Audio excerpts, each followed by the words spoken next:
Hey, thank you so much for tuning in.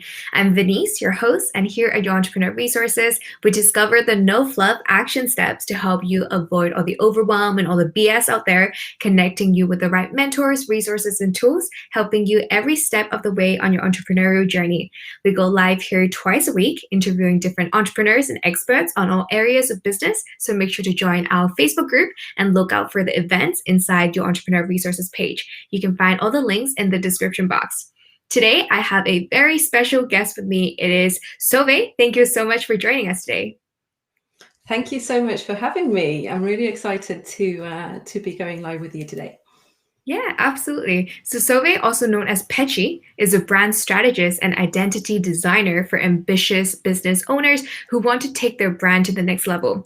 So from her cozy home office in Norway, she crafts strategic brand identities with a no bullshit approach and a sprinkle of tough love. I love this. In this interview today, we're going to look at how to create a strategic brand before even thinking about the brand visuals. I think this is such a great topic, and I'm so excited to dive in. But before we do, would you like to tell us more about your business and your journey? Start wherever you want to start. Oh, yeah, where do I start? I guess I always knew that I wanted to work within the creative fields right from when I was very young. And so that's what I went and studied at college and then at uni. And to start off with, I was thinking that I was just going to study pure graphic design. And then when I went off to uni, I found this degree that really spoke to me. It's called design management. And that's when it all sort of clicked into place for me, because it wasn't just about making, the pretty stuff. It had a very strategic approach, and it was all about bridging that gap between business and design, which really spoke to me. So I went and did that degree, and then I've worked for a few years, in-house in different companies and various agencies in the UK and then here in Norway. I co-founded a design agency about 10 or 11 years ago. And then I felt like I'd outgrown that a bit and I wanted to do something new. And then so 4.5 years ago, I set up my solo venture, which I've called Petchy after my nickname.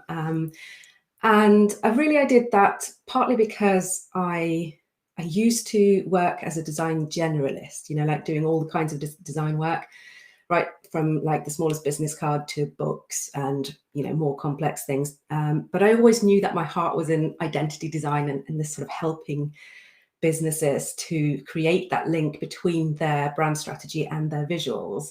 And so when I set out to do my own solo business, that's where I knew I wanted to focus. And so it took me a couple of years to really hone in on that. And now I'd say that probably about 90% of the work that I do for my clients is strategy-based identity design, basically. So yeah, that's the short version. Yeah, no, that's so amazing. I love that. We chatted a little bit before we click live, and we were talking about branding and the difference between branding and a brand. I know that a lot of companies or a lot of like entrepreneurs out there, there's like the business brand versus the personal brand and all those different things. What can you tell us about the difference between, having a brand, like the brand or the branding side of things? This is where it gets juicy. Like you're probably going to have to stop me because I could talk for hours on this. Please But do. I thought it could be a really good idea to start off just by debunking a myth that I see a lot, especially in new business owners. And that's, this common misconception that as long as you have a logo, you have a brand. And really, it's not like that at all. And so I wanted to maybe go back to basics and have a little look at the definitions here, because, what is a brand and what is branding, and where does your visual identity and your logo and everything fit into this puzzle? So if we look at what a brand is, it's actually how people perceive your company. And so this is something that you can't actually ever be 100% in control of, which sounds scary, right? When you're an entrepreneur, you want to be in control, but you can't. You just can't. So you're just going to have to let go of that, that conception there. Because a brand is made up of people's feelings and their perceptions based on their experience with your brand or your company. And I mean, you can't go inside people's heads and brains to dictate how they're going to feel about your brand. I mean, yeah, that would be totally creepy, a little bit awesome, but mostly creepy. True. Yeah. But what you can do is to take action to try and influence the way that your brand appears to those people, like over time. And that is what we call branding. So branding is the stuff that you actually do, like real actions that you take to influence people's opinion or perception of your brand, basically. And when we look at like your visual identity and your visual branding, that's just part of what branding is. So it's one element of it, basically. Absolutely. And you've got, yeah. So like your brand identity, that's like your visual identity is one part of it. But also you've got your verbal identity, you've got your company culture, you've got how you recruit, your customer service, all of these little small or large pieces really that come together to create like a strong unified brand personality. And so when people think of branding and think it's just the visual part, there's a lot of unlearning to do there, basically. I love that you pointed that out, because I think just like what you said, a lot of people think of branding like just the logo, right? They're like, yes, I need to get my logo out there. Maybe they consider the font or the color as well. But what other aspects, like besides visual, would you say that people should focus on or like concentrate on? Well, it's kind of funny, really, when you It's think such of a how big many question. people think. It is a big question, but I'm going to try and answer it in a non-confusing way, hopefully. But yeah, it's just like, it's so common for people to think that your brand is just the visual part. But I've worked with clients now for 18, coming up to 19 years. And over that period of almost 2 decades, I've come up with a framework for the work that I do with my clients. It's a 5-step framework. And just to put things in perspective, the first 4 steps of that framework are all about strategy. It's only when you get to the 5th part of the framework that we actually start to look into the visual side of things. So that really tells you a little bit about, how important it is to have that strategic foundation in place before you start to think about your colors and your font. And, I get that temptation to dive in there and, go on Pinterest, find the gorgeous color palettes, all of that. That's the sexy part. That's the fun part. It's where most people want to start, but it's not where you really should start. So I'm going to ask you, I know that this is probably a secret recipe, but can you give us like a brief overview of the 5-step framework that you have for your clients? Yeah, sure. No problem. So first up is defining your inner core. And so that's when you have to turn inwards and look at who you want to be as a brand. Why does your brand even exist? Who is it, that you want to help? What's the purpose behind you wanting to create this brand? So you look at things like your vision and your mission and your goals for where you want to take this. So that's like the internal part of it. And then the next step, you start to look outwards. Once you've defined like all of the inner core and who you want to be, where you want to go, that's when you start to think about who you want to do it for, like who is your ideal client. You're gonna want to have a little look at like your competitors, like what are the other players in the field? So I call it find your playground, because like there's a lot of other players like in the field, and you need to find your sweet spot among them. So you look at like, what kind of people would I really like to serve? Who are my dream clients? Who are the people that are going to light a fire in me when I work with them? But then you also bear in mind, what are my competitors doing? Who are they? And then maybe as you start to look at that, you can define a gap in the market. So somewhere that you can just slide in and grab your market shares, those kind of things. So that's step number 2, is looking at more of the external factors. And then in step number 3 is when it starts to get fun. All of the steps are fun to me because I'm like, I love the strategy part, but it's really when we get to step 3 that the brand is starting to come alive, because that's when you start to humanize your brand and inject a little bit of personality into it.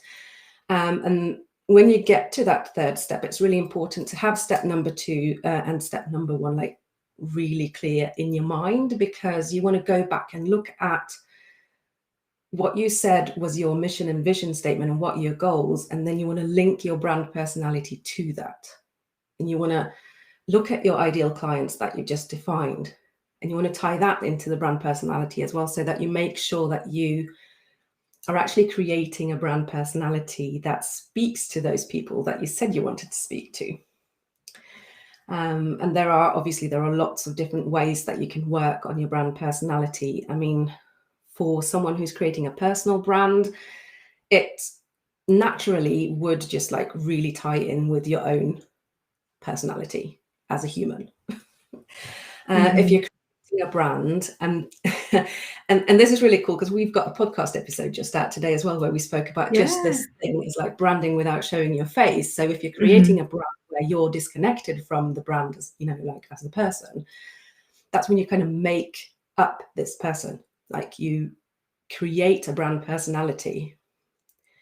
And also ties back into what you said about like first step, you know, your why, your vision, like your mission, what it is, and you know, like making sure the personality kind of conveys through that too, right? So important. Absolutely. And that it really hits those people that you've defined as your target audience as well, and it sets you apart. And so there are lots of different ways you can work on it, but like you can set up like sliders, so like you can define where are you on a scale from reserved to outgoing, like where are you on a scale of like casual versus formal, and then you can start to you can play with it a little bit and see what feels good, basically. And then moving on to step 4 of the framework, that's when you take into consideration all of the three steps that you already worked through, and then you start to craft your message. And obviously your message needs to tie in with all of what you worked with before. So you need to take into account your values, your mission, your vision, where you want to go, but you also need to take into account who you're talking to, and you need to take into account that your message needs to reflect your brand personality. And so you'd probably start to look at things like your tone of voice as well. And I like to say to people that try and be really clear when you think of your core message, and try not to have too many messages, because when you're just starting out, you know, you want to tell everybody everything about your business. But what that's what that's going to do is pretty much, it's just going to confuse people, and they're going to be like, oh, there's too much, there's overwhelm. Right, that's so true. So like pick your key message, your primary message, and then like you can have other messages as well, but you just need to be really clear on what, if you could only say one thing, what would you say, basically? I'm actually really curious about this point with the brand message. Would you say that that's kind of like the about your company, like about your business? Is that kind of like the about page, or is it more like the home page where you have the header, you know, like in the kind of like the top of your homepage, the main message? Is that, where would you put that brand message? Would it be like a sentence? Would it be like a paragraph? Like, what do you suggest? Well, I'd say that it's a really, really good thing if you can manage to condense your brand message into like one powerful sentence, and then you can use that on your homepage.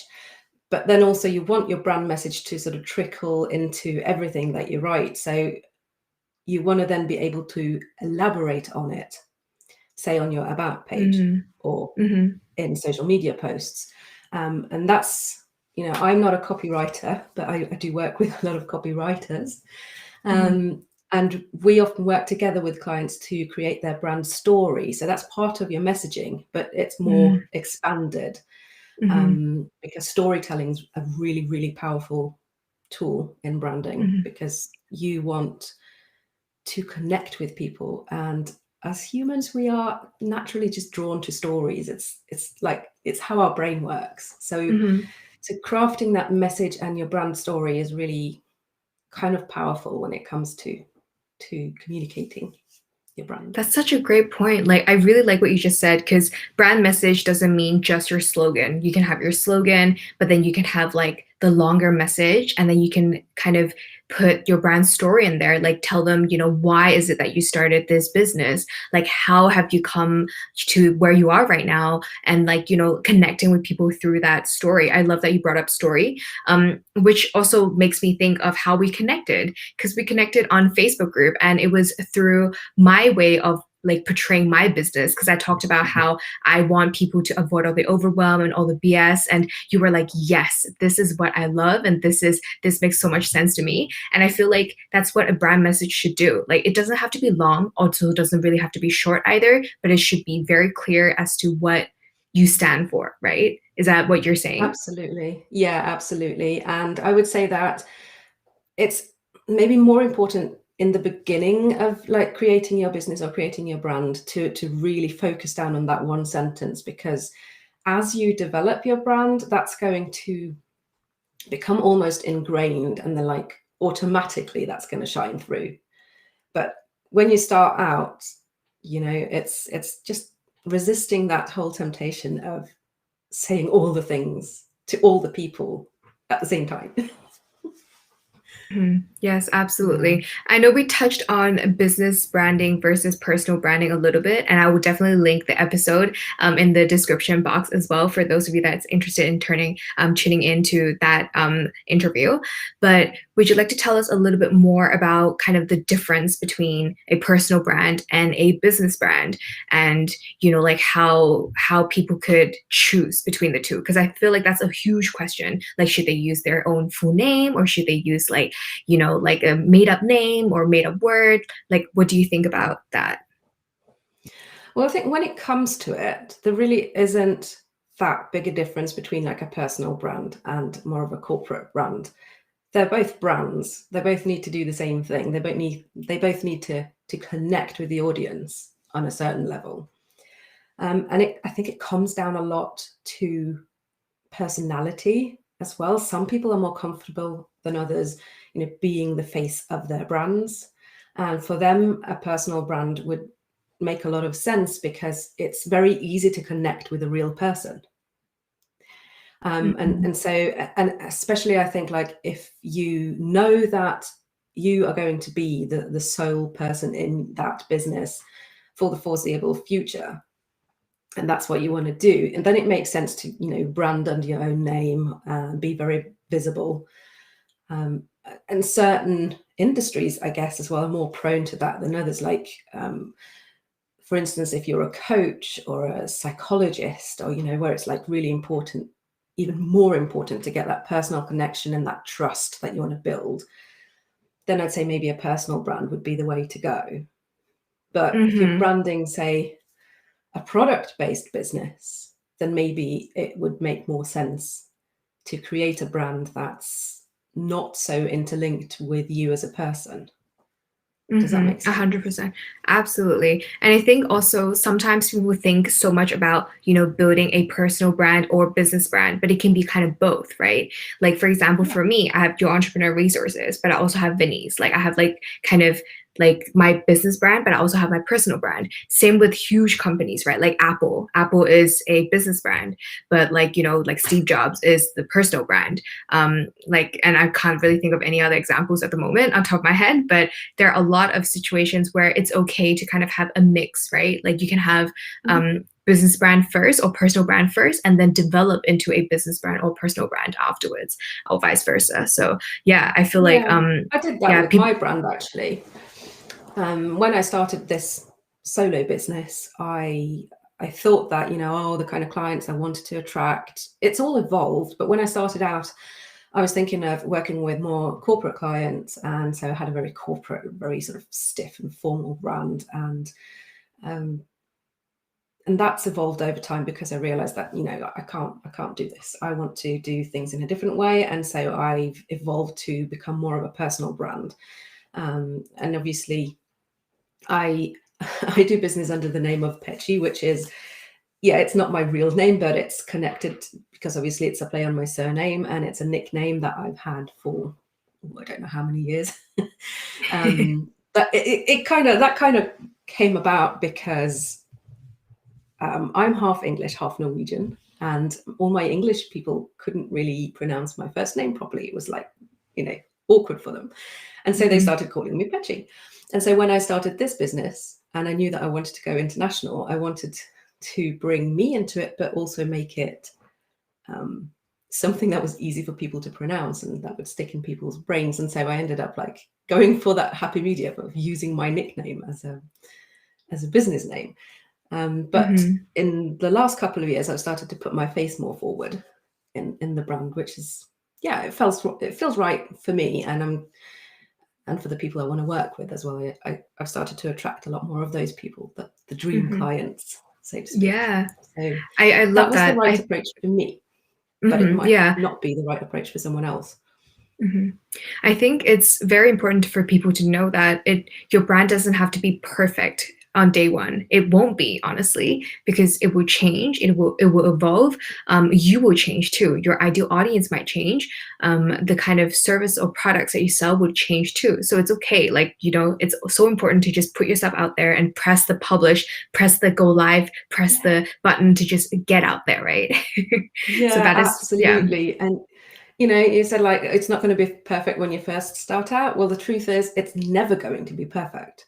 I don't think you can ever have like the perfect brand. There's always going to be something that you can improve on, something that you can iterate, something that, something is going to change along the way.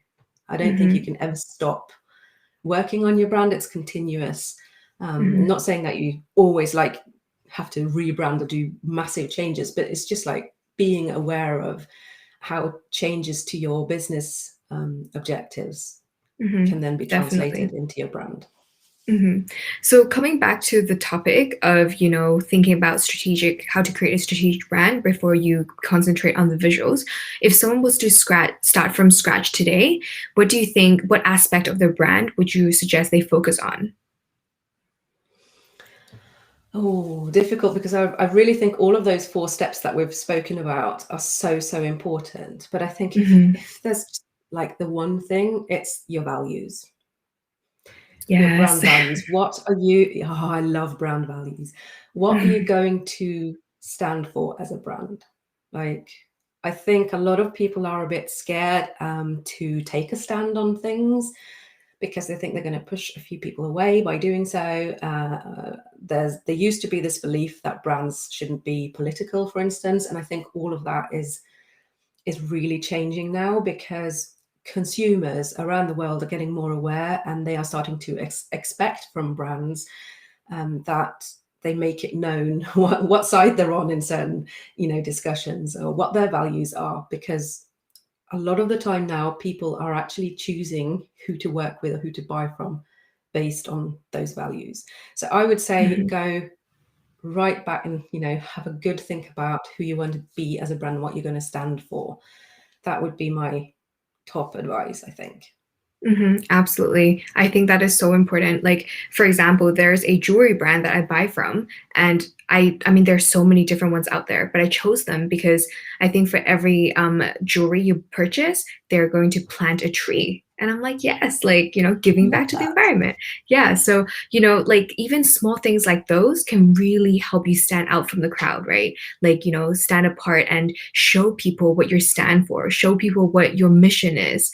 And I agree with you too, like that a lot of the time people are scared to speak up and, like show their personality because they're scared that they're going to offend people. But if you're going to end up offending them down the road, then it's better to just offend them right away or just like, have them out of your way. Yeah, you're always going to offend someone. Like you literally cannot please everyone, no matter what you do. So I think then it's better to be really clear on like your values, so that you really can make an impact with the people you want to work with the people you want to serve. And yeah, you're going to probably push a few people away, but that leaves room for the people who really get you. and who will become your loyal fan base and your brand ambassadors down the line. And you can't really put a price tag on that. Definitely. I love that. Yeah. And do you have any like favorite tools or favorite software that you'd like to share with us about when it comes to branding or even design? Yeah, do you know what? Obviously, me being a designer, I work with the Adobe suite. So I know that that's like a huge, big learning curve for a lot of people. And as a designer, a lot of people keep telling me, oh, I bet you hate Canva, for instance.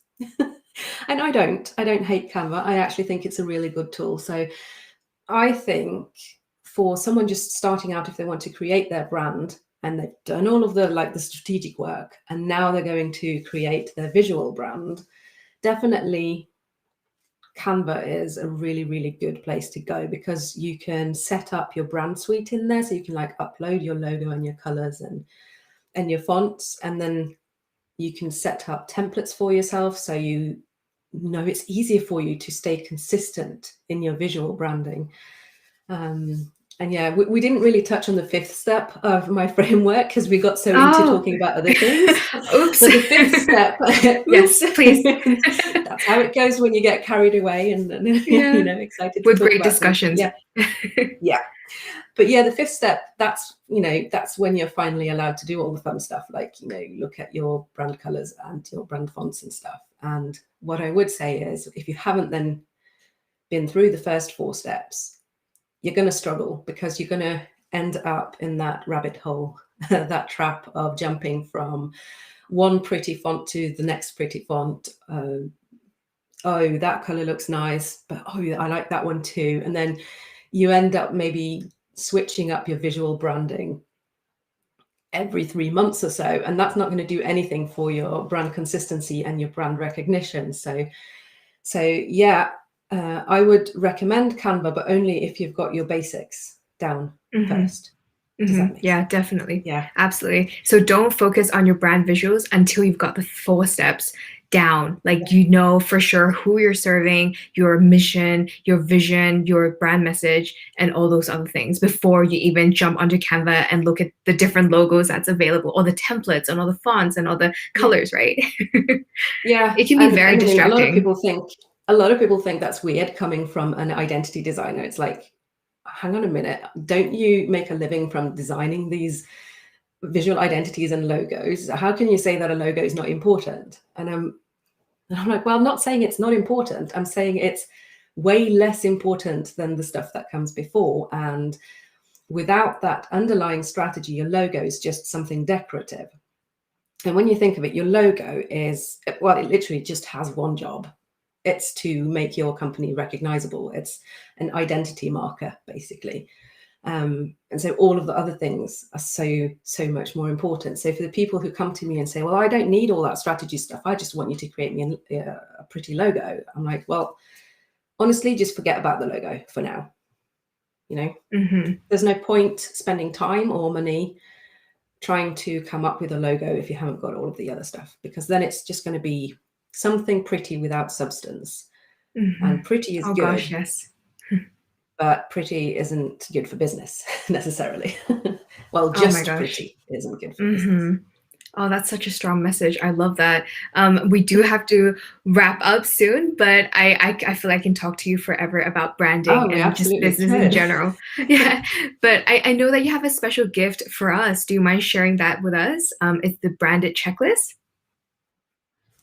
It is, yeah. For those who are now a little bit curious about like how their brand checks out in all of this, and where do you stand? Is it good, or do you need to do some work on it? I've created a little checklist, and you can find it at petchy.co/checklist. And basically, it will just give you a score on where your brand is at the moment. So it's super easy, not very intimidating, and it will just give you an indication of what areas you could improve, basically. That sounds perfect. I think I love scores. Like, I love to know, what mark I get at the end. So I'll go and check it out myself too. So I'll make sure to leave it in the description box down below. And before I let you go, do you mind sharing where people can connect with you and find you online? Oh, of course. I love connecting with people. It's one of my favorite things. So I'm always on Instagram. That's where I kind of live online. So find me on Instagram. I'm petchy.co on there as well. Feel free to DM me, get in touch if there's anything that you want to ask me, or anything today that you want me to elaborate on. Yeah, just reach out. Obviously, there's my website where you can see all of the stuff I do and what I can help you with, and that's petchy.co. I'm on LinkedIn as well as Petchy. So always Awesome. happy. And you've got a podcast as well. I do have a podcast. It's called Brand It with Petchy. It's fairly new still. Venice was a guest. She's in Yay. today's episode. So I really think everyone should go and check out that episode today. And it's geared at small business owners who know that they're ready to take their brand to the next level, but they think that this whole brand strategy stuff is a little bit scary, and that you have to have like 3 degrees in business and another degree in, in design to actually make it happen. And really, you don't. It doesn't have to be so complicated. And I just want to show people that strategy can actually be fun. Absolutely. I love that. I'll link everything in the description box down below, so make sure to check those out. Thank you again so much for being on your Entrepreneur Resources show. You've provided so many tips and strategies. I'm sure a lot of us are going to walk away with a lot of notes. And for entrepreneur that's listening right now, in case you want to get the summary of the interview, make sure to check out our show notes, which I'll link in the description box. We have our live interviews with experts here twice a week, so make sure to stay tuned and join our community on Facebook.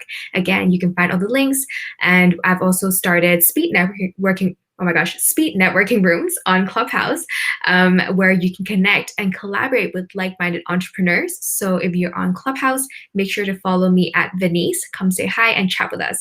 Thank you so much for being here, and thank you everyone for tuning in. I'll chat with you very soon, and have a great